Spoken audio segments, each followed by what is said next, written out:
So here's a question for you. How can a battle that ends in a tie, a draw, be one of the most important moments of an entire war? Well, today we're diving into the story of the Battle of Monmouth. It was this brutal, sweltering fight that technically nobody won, and yet it might have been the very thing that saved the American Revolution. Check out this quote. "It would be criminal to attempt a pitched battle." These are the words of General Charles Lee, who was George Washington's second-in-command. He thought a big, head-on fight with the British was basically suicide.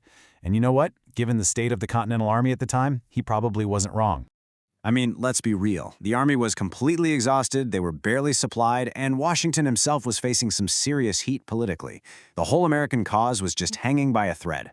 The idea of risking it all on one more big fight seemed like absolute madness. To really get why Monmouth mattered so much, we have to rewind the clock a little bit to the absolutely brutal winter of 1777.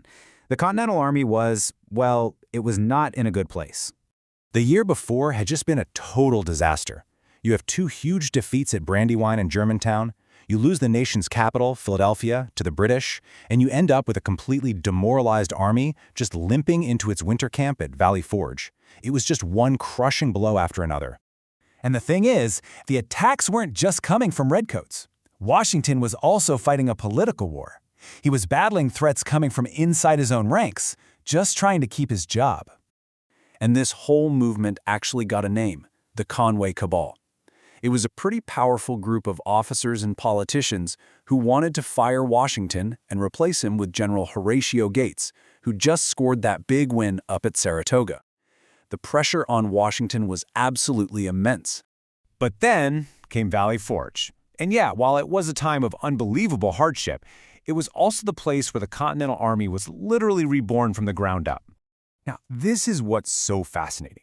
We all have this image in our heads of Valley Forge, right? The helpless soldiers starving, freezing, leaving those bloody footprints in the snow. And while there was suffering, for sure, the reality is that it was also this massive construction project.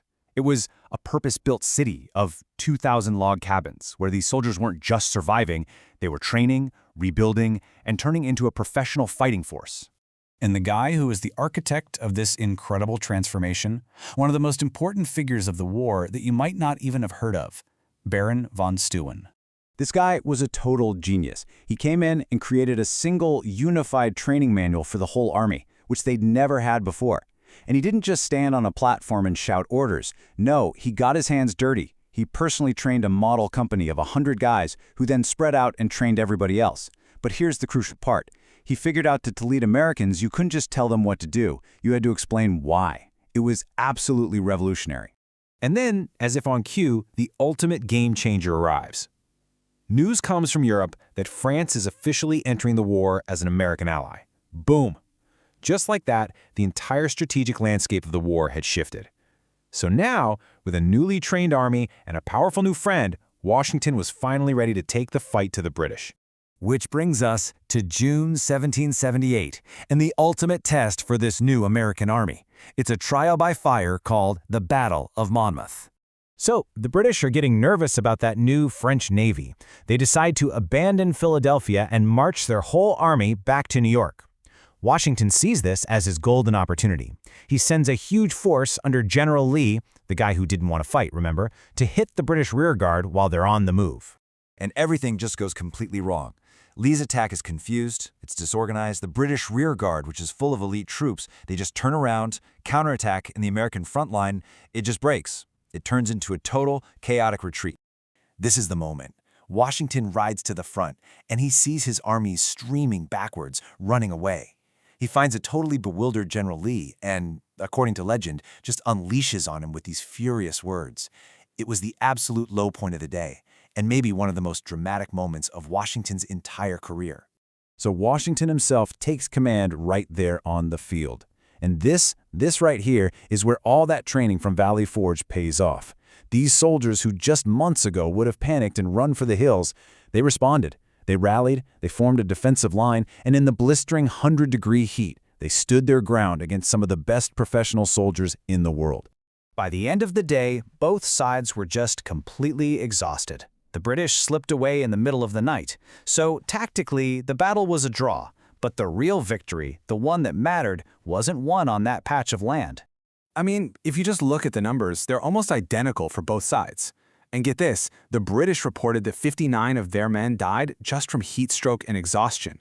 On paper, it looks like a complete wash. But you know, battles aren't just about the numbers on a scoreboard.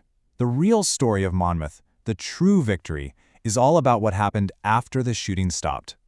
Okay, this is the real takeaway. First, the Continental Army proved to everyone, including themselves, that they could stand toe-to-toe with the British Army in a real European-style battle. Even the British were impressed. Second, it made Washington's leadership untouchable. That whole Conway Cabal thing, it just evaporated. After this battle, he was first widely called the father of his country.